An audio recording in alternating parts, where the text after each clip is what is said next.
Party के पास है। मेरे को अगर संगठन में भी नहीं, सरकार में भी नहीं, इन दोनों में भी जिम्मेवारी नहीं देंगे तो भी ठीक है। एक कार्यकर्ता के तौर के ऊपर तो मैं काम करूंगा ही करूंगा। उनकी कोशिश ये है कि मैं मुद्दों पर बात नहीं करूं, मुद्दों पर काम नहीं करूं, तरातल पर काम नहीं करूं। तो ये उनकी नादानी है। जब तक मैं जिंदा हूँ मुद्दों की बात करूंगा, जब तक मैं जिंदा हूँ मुद्दों पर काम करूंगा, धरातल पर रहूंगा।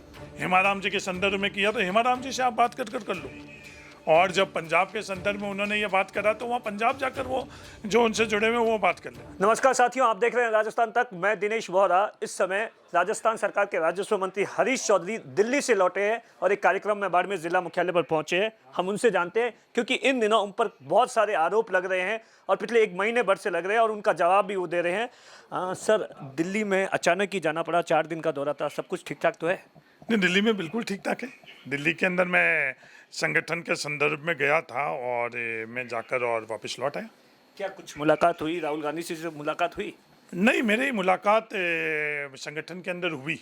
अब जो हम लोगों की परंपरा रही है कि हम लोग जो नाम को डिस्क्लोज करना और मकसद से डिस्क्लोज करना, किस मकसद से गई है, ये हम लोगों की परंपरा नहीं रही।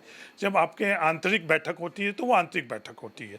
सार्वजनिक तौर पर मीडिया के मार्फत से अगर हमको किसी चीज़ को साझा करना है तो हमारा मीडिया सेल है उसके अंदर। कुछ नया होने वाला है राजस्थान या पंजाब में? नहीं, राजस्थान के संदर्भ में तो मेरे को कोई जानकारी नहीं है। जो राजस्थान से जुड़े हुए हैं वो लोगों को ही पता है। पंजाब नहीं, जो फैसले लेने वाले लोग हैं पंजाब में, हाँ, आने वाले समय के अंदर कुछ ने जरूर फैसला होगा। ऐसा बताया जा रहा है सर, आपका नाम सबसे ज़्यादा चल रहा है पंजाब के प्रभारी के तौर पर, कि आपको प्रभारी बनाया जा रहा है, इसीलिए आपकी मुलाकात राहुल गांधी से भी हुई, पीके से भी हुई, ये बात सही है क्या? नहीं, देखो, प्रभारी बनाने का अधिकार है या किसी की चर्चा कर और किसी के चाहने से कोई प्रभार क्षेत्र नहीं मिलता है। ये अधिकार हमारे राष्ट्रीय अध्यक्ष सोनिया गांधी जी के पास है। तो प्रभारी किसको बनाई, किसी भूमिका के अंदर है। मेरे को संगठन के अंदर किसी भी अगर बूथ लेवल के ऊपर भी कोई जिम्मेवारी दे तो मेरे को संगठन के अंदर कार्य करने की हर समय मेरी प्राथमिकता रही है। ये सवाल आप 100 दफ़े कर चुके हैं और पहले दिन से ही मेरा ये जवाब है कि मेरी प्राथमिकता संगठन है। और अगर मेरे को कोई मौका दे संगठन तो मुझे हर्ष होगा। 2.5 साल मंत्री रहे और उससे पहले संगठन में लगातार आप काम कर चुके हैं। दोनों का एक्सपीरियंस में अगर जो देखें तो अच्छा क्या है?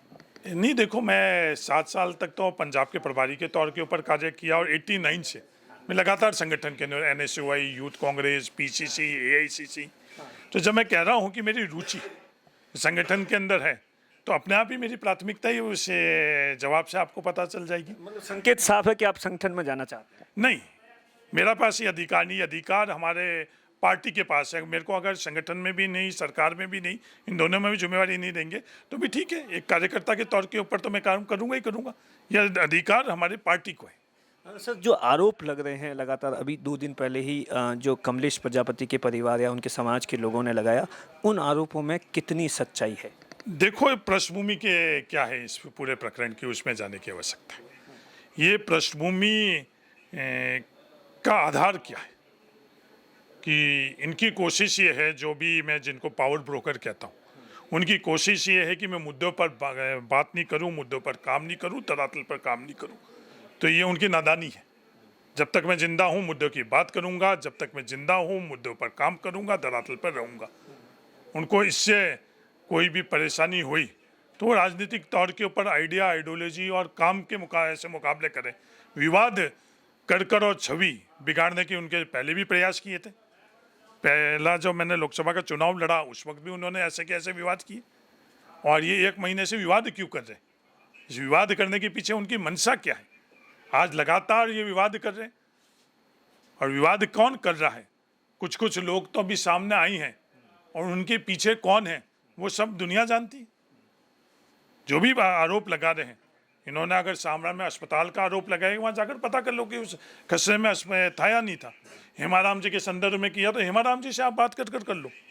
और जब पंजाब के संदर्भ में उन्होंने ये बात करा तो वहाँ पंजाब जाकर वो जो उनसे जुड़े हुए वो बात कर ले। तो सिर्फ आप आरोप लगाकर विवाद कर छवि खराब नहीं कर सकोगे। आखिर के अंदर लोकतंत्र के अंदर जनता जनार्दन है और जनता सब जानती है। एक सवाल जो सबसे बड़ा है, क्या आपकी कभी कमलेश प्रजापति से कोई मुलाकात हुई? कभी भी किसी भी, क्या उस वो परिवार लेकर आपके पास आया, ऐसा कुछ है? कमलेश प्रजापति मेरे विधानसभा क्षेत्र का मतदाता था, वो वहाँ रहता था। मैं, हाँ, जब मेरे विधानसभा के अंदर मैं जाता आता हूँ तो विधानसभा के 100% लोगों के पास जाने की मेरी कोशिश रहती है। कोई भी किसी पृष्ठभूमि का हो, ये उसको अधिकार है। सिर्फ मेरे से राजनीतिक तौर पर जुड़े हुए लोगों को ही नहीं, मेरे विरोधी भी आते हैं, विरोधी भी मेरे को सलाह देते हैं, विरोधी भी मेरे से मांग करते हैं, तो बिल्कुल कमलेश प्रजापति भी आए होंगे। हाँ सर, जिस तरीके से पार्टी के अंदर, जो संगठन के अंदर जिस तरीके से चाहे अजय माकन जी हो, जिस तरीके से विवाद चल रहा है, क्या लग रहा है इसका नुकसान किसको हो रहा है? चाहे वो पायलट गुट की ओर से बयानबाजी की जा रही है या गहलोत गुट की, क्योंकि आप लंबे टाइम से इन सब चीज़ों को लेकर सक्रिय, आप उन टॉप 5 लोगों में से हो गवर्नमेंट के अंदर जो इन सब चीज़ों को लेकर देखते हैं। देखो, पार्टी के अंदर जो भी अपनी बात रखने की हमारे यहाँ व्यवस्था, कोई भी सार्वजनिक तौर के ऊपर बयानबाजी करता है वो राज्य हित में नहीं हो, पार्टी के हित में नहीं है।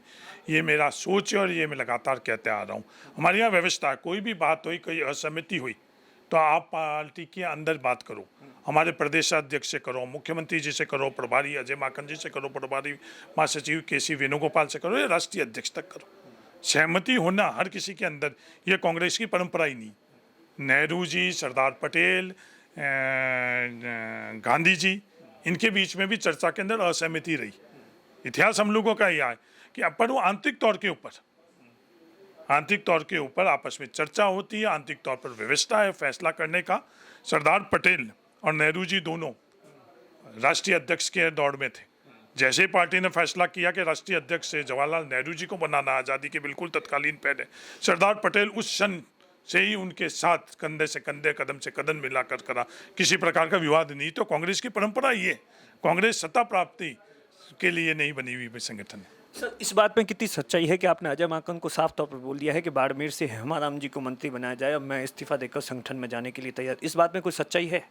देखो, मेरे से अजय माकन जी ने इस तरह की कोई सवाल भी नहीं किया, नहीं मैंने खुद को जाकर नहीं, पार्टी के लेवल पर मेरे से किसी ने ऐसे चर्चा नहीं हुई मंत्रिमंडल के संदर्भ में। और मंत्रिमंडल का अधिकार मेरा नहीं है, ये मंत्रिमंडल का या कोई भी अधिकार पार्टी, जब एक पार्टी का आप सदस्य बन जाते हो, हमने सार्वजनिक तौर के ऊपर हमारे तमाम अधिकार फैसले के हमारे राष्ट्रीय अध्यक्ष को सौंपे हुए। अगर कहीं भी हमारे को असहमति होती तो उस दिन हम सार्वजनिक तौर के ऊपर ये हम जाहिर करते कि नहीं, मैं पार्टी के सदस्य के तौर के ऊपर जो पार्टी ने निर्णय लिया है कि हमारे ये तमाम अधिकार राष्ट्रीय अध्यक्ष सोनिया गांधी जी को सौंपे जा रहे हैं, उसमें असहमत होता तो आज मैं अधिकार रखता हूँ। तो हमने हमारे ये तमाम अधिकार राष्ट्रीय अध्यक्षा सोनिया गांधी जी को सौंप रखे, कहीं भी मेरे को ये बात करने का अधिकार नहीं है। वो सोनिया गांधी जी अधिकृत करेंगी, पार्टी अधिकृत करेंगे और एक पार्टी के सदस्य के तौर पर हम उसका अनुसरण करेंगे। आखिरी सवाल, आपके साथी सचिन पायलट का भविष्य क्या देखते हैं? नहीं, भविष्य उज्जवल है। कांग्रेस में हर व्यक्ति का भविष्य उज्जवल है। भविष्य किसका अंधकार में है? कांग्रेस का खुद का भविष्य उज्जवल है।